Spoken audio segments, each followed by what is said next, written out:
अस्सलाम वालेकुम students, welcome to my YouTube channel physics solution with Gulfam Kokab.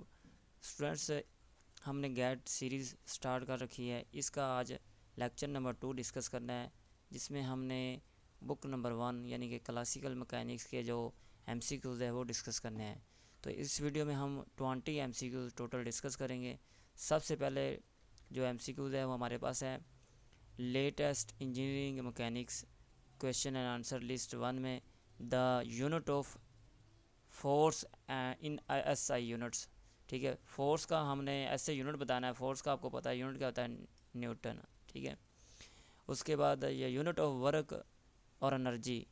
Work और energy का यूनिट जो होता है वो सेम ही होता है, यानी कि जूल उसका यूनिट होता है। ठीक है, नेक्स्ट उसके बाद next question number 3, MCQ number 3 देखें। The unit of power in SI unit is. हमने पावर का SI यूनिट बताना है। आपको पता है पावर का यूनिट कहते हैं वाट, तो SI यूनिट वाट है हमारे पास, ये इसका B ऑप्शन ठीक है।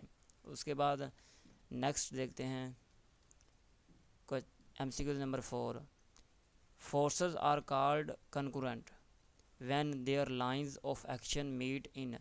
बेटा कंकरेंट जो फोर्सेस होते हैं, कंकरेंट फोर्सेस ऐसी फोर्सेस होती है जो सेम टाइम के ऊपर सेम पॉइंट के ऊपर एक्ट करे। ठीक है, एक पॉइंट के ऊपर, ये पॉइंट है, इसके ऊपर सारी फोर्सेस एक ही यानी कि एक वक्त में ही जो है एक ही पॉइंट के ऊपर लगे, सेम पॉइंट के ऊपर लगे, वो फोर्सेस क्या कहलाती है, कंकरेंट फोर्सेस। तो इसका जो करेक्ट आंसर है वो हमारे पास ये वाला है। ठीक है, 1 पॉइंट। उसके बाद है question number 5। Forces are called coplanar when all of them acting on a body lie in. अब वो कह रहा है कोप्लानर फोर्सेस का बताना है। ठीक है, तो कोप्लानर फोर्सेस कौन सी होती है? कोप्लानर फोर्सेस ऐसी फोर्सेस होती है जो सेम प्लेन के ऊपर लाई करे। ठीक है, किस एक प्लेन के ऊपर जो लाई करती है वो फोर्सेस क्या कहलाती है, कोप्लानर फोर्सेस। इसका आंसर ये वाला ठीक है, 1 प्लेन के ऊपर। उसके बाद हमारे पास नेक्स्ट है क्वेश्चन नंबर MCQ नंबर 6। आप forces acting on a body में भी, जो फोर्स होती है किसी बॉडी के ऊपर जब एक्ट करती है तो क्या उसमें चेंज लाती है, इंट्रोड्यूस इंटरनल स्ट्रेस। ठीक है, यानी कि उसके स्ट्रेस में तब्दीली पैदा करती है या स्ट्रेस उसमें पैदा करती है।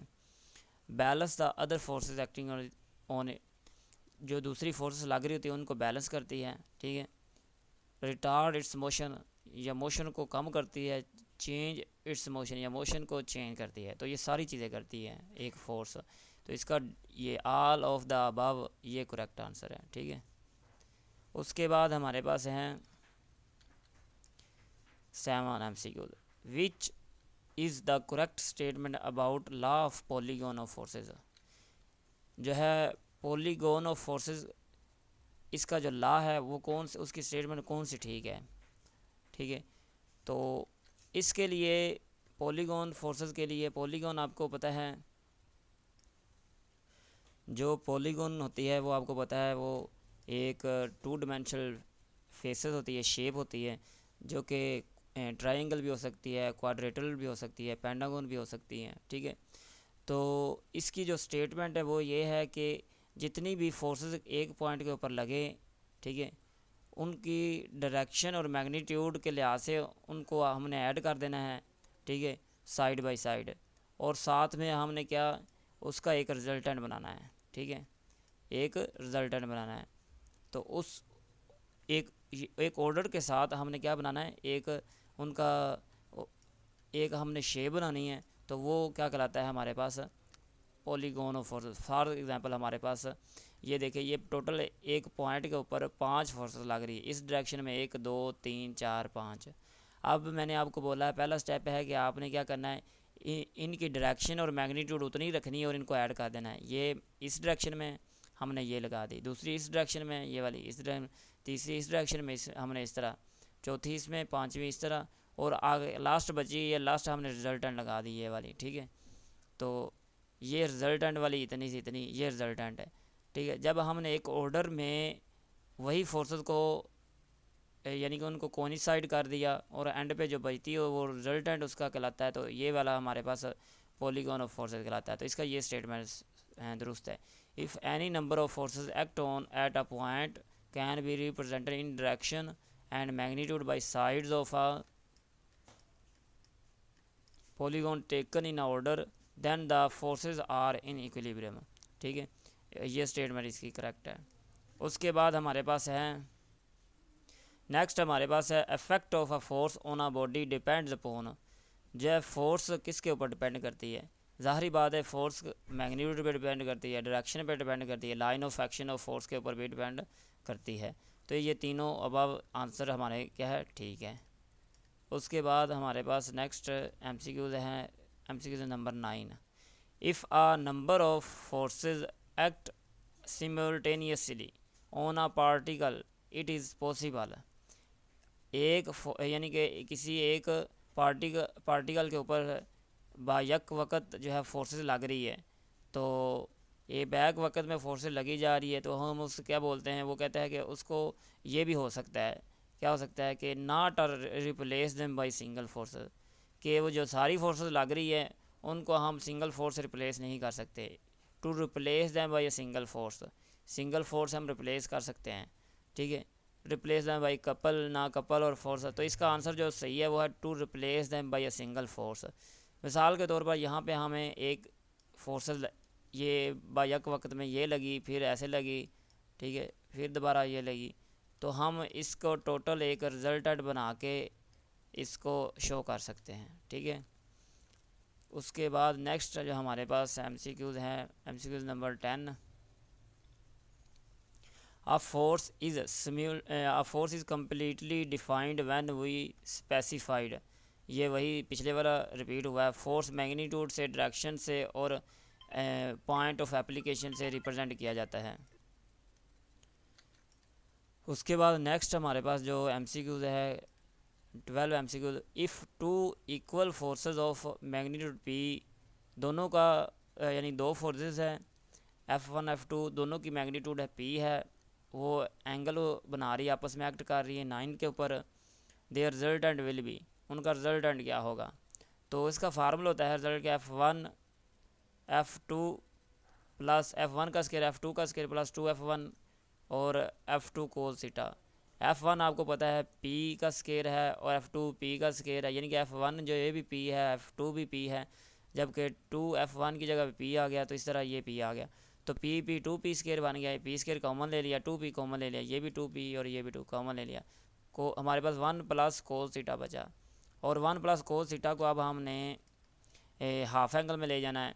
जब हम इसको हाफ एंगल में लेके जाएंगे तो आपको पता है कि 1 प्लस कोस थीटा किसके इक्वल होता है? 2 कोस स्केयर थीटा बटा 2, इसके इक्वल होता है। अब 2 2 4 या 2 का स्केयर ये बाहर आ जाएगा कट के, P का स्केयर ये ये कट के क्या हो जाएगा? ये स्केयर रूट से कट जाएगा और P इसी तरह ये स्केयर रूट से कट जाएगा। Cos theta over 2, 2P cos theta over 2, ये आंसर करेक्ट है। तो 2P कोस थीटा ओवर 2, ये वाला आंसर ठीक है। नेक्स्ट हमारे पास the algebraic sum of resolve parts of a number of forces in a given direction is equal to the resolve part of their resultant in the same direction. This is as per the principle of, ये definition है resolution of force की। ठीक है, resolution of force की क्या है? Algebraic sum of resolve parts of number of forces in a given direction is equal to resolve part of the resultant. Resultant जो होता है वो उसका आगे जो है हम जितनी भी फोर्सेस हैं उनको हमने जो उनको रिजॉल्व किया है उसके इक्वल होता है। ठीक है, तो इसका ये रेजोल्यूशन ऑफ फोर्स का है। और ये याद रखिएगा ये अलजेब्रिक सम होता है, सिंपल सम नहीं होता। ठीक है, आगे नेक्स्ट है क्वेश्चन नंबर 14। क्वेश्चन नंबर 14 हमारे पास है the resolve part of a resultant of two forces inclined at an angle 9 in a given direction is equal to the। अब देखिए resolve part of a resultant forces, ठीक है, in a given is algebraic sum of the resolve part of the forces. ये resolution of force की definition है। ठीक है, बाकी में देखिए ये सम लगा हुआ है, ये डिफरेंस है, ये भी सिंपल सम है, ये भी सम है। तो जो अलजेब्रिक सम होता है ये डेफिनेशन होती है रेजोल्यूशन ऑफ फोर्स की। ठीक है, नेक्स्ट है हमारे पास question number 15। What of the following do not have identical dimension. ये इंपॉर्टेंट क्वेश्चन है, ठीक है। अब हमने बताना है कि किन का डिमेंशन सेम नहीं है। मोमेंटम और इम्पल्स, मोमेंटम का फार्मूला होता है product of mass and velocity, इसका जो यूनिट बनेगा किलोग्राम मीटर पर सेकंड, जबकि इम्पल्स एफ और टी के प्रोडक्ट के इक्वल होता है। ये आपको पता है फोर्स बराबर एम ए और टी, तो इसका भी जो यूनिट बनेगा वो किलोग्राम मीटर पर सेकंड ही बनेगा। तो ये यूनिट सेम है तो डिमेंशन भी बेटा क्या हो गए, सेम हो गए। टार्क एंड एनर्जी और वर्क सेम ही है, तो ये दोनों क्या है, टार्क एंड वर्क अगर हमने निकाल लिया तो टार्क और एनर्जी भी सेम ही होगा। टार्क बेटा एल एफ के इक्वल होता है न्यूटन मीटर, ठीक है, और ये वर्क वी एफ डी के इक्वल, ये भी newton, same unit same dimension. Kinetic energy और potential energy, kinetic energy 1/2 mv², इसका यूनिट आ जाएगा किलोग्राम मीटर स्क्वायर पर second square. M G H का यूनिट भी किलोग्राम मीटर स्क्वायर पर सेकंड स्क्वायर, ये भी सेम यूनिट है। मूवमेंट ऑफ फोर्स और angular momentum, movement of force यानी कि टार्क, इसका यूनिट न्यूटन मीटर, ये एम ए आर, ठीक है। जबकि एंगुलर मूवमेंट इसका ये एल से रिप्रेजेंट किया M V R, product of mass velocity and radius, ठीक है। ये तीन चीज़ों के ऊपर मुश्तमिल है। अब देखें जो हमारे पास ये देखें, ये मैं इसमें वेलोसिटी आ रही है, इसमें एक्सेलरेशन आ रहा है, तो इसका मतलब इसका जो यूनिट होगा वो सेम नहीं होगा, तो ये वाला ऑप्शन ठीक है इसका। आगे देखें नेक्स्ट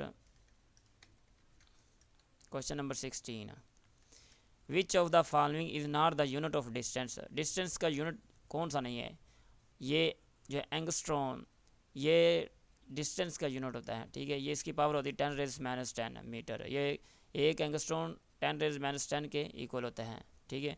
लाइट ईयर, ये माइक्रोन, ये शॉर्ट फॉर्म है किसकी, माइक्रोमीटर की, ये 10⁻⁻6 मीटर, ये भी डिस्टेंस का यूनिट। मिलीमीटर भी डिस्टेंस का यूनिट है, ठीक है। लाइट ईयर ये भी डिस्टेंस का यूनिट है, ठीक है।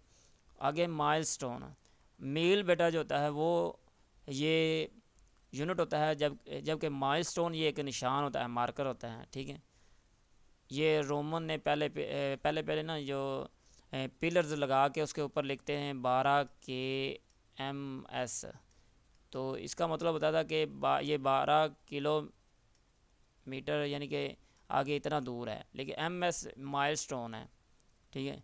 माइलस्टोन का मतलब होता है ये बस निशान लगाया होता है, ठीक है। नेक्स्ट हमारे पास जो क्वेश्चन है वो 17वां है, which of the following is not the unit of power. Power का यूनिट जो है वो कौन सा नहीं है, तो किलोवाट, वाट हमेशा याद रखना पावर का यूनिट वाट है, किलोवाट भी पावर का यूनिट, हॉर्स पावर भी जो है ये भी पावर का यूनिट है, ठीक है। उसके बाद नेक्स्ट हमारे पास जो है वो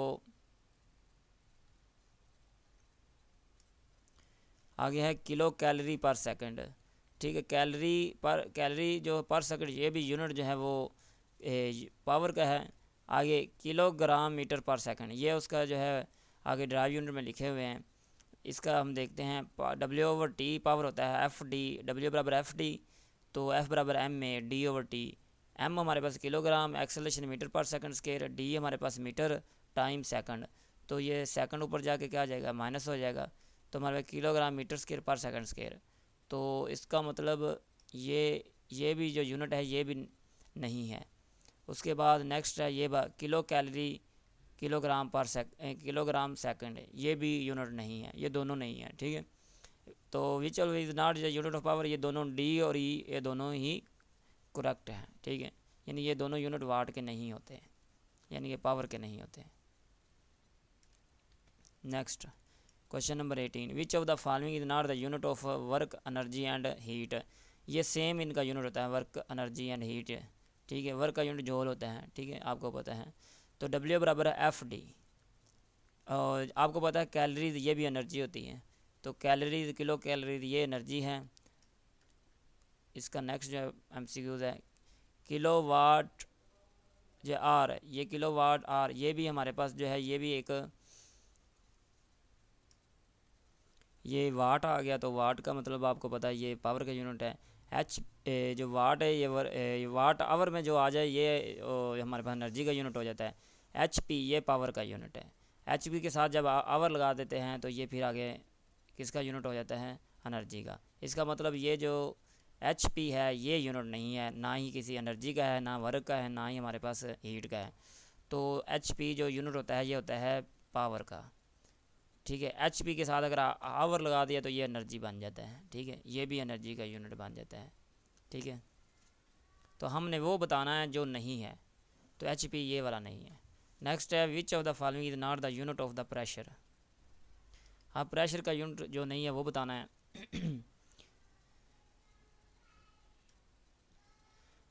तो प्रेशर का जो यूनिट नहीं है वो देखें, हम देख रहे पहले उसने MCQ दिया हुआ है किलोग्राम सेंटीमीटर स्क्वायर आटा एटमॉस्फेयर। आगे जो हम नेक्स्ट कर रहे हैं वो प्रेशर का यूनिट है। प्रेशर का यूनिट एटमॉस्फेयर की ये प्रेशर का यूनिट होता है, हमने बताना है कौन सा नहीं है। ठीक है, मिलीमीटर ऑफ वाटर ये भी प्रेशर का यूनिट होता है, ये 9.8 पास्कल के इक्वल होता है। ठीक है, उसका किलोग्राम पर सेंटीमीटर स्क्वायर है। ठीक है, तो ये भी हमारे पास जो है वो प्रेशर का ही यूनिट है।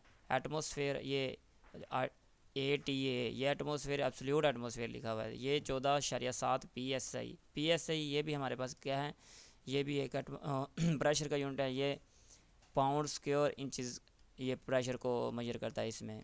ठीक है, तो न्यूटन ये आपको पता है फोर्स का यूनिट है, तो न्यूटन ये एक MCQ इसका करेक्ट है, ये नहीं होता। नेक्स्ट लास्ट MCQs हैं, the weight of the body is due to. आपको पता है वेट किसकी वजह से होता है, ग्रेविटेशनल फोर्स की वजह से। तो इसका जो आंसर है वो आपके पास करेक्ट है, ये C वाला। तो इंशाल्लाह हम नेक्स्ट मिलते हैं 20 से 40 MCQ लेकर लेक्चर नंबर 3 में। अगर आपको ये वीडियो अच्छी लगी हो तो वीडियो को लाइक करें, शेयर करें और चैनल को सब्सक्राइब करें। अल्लाह हाफिज़।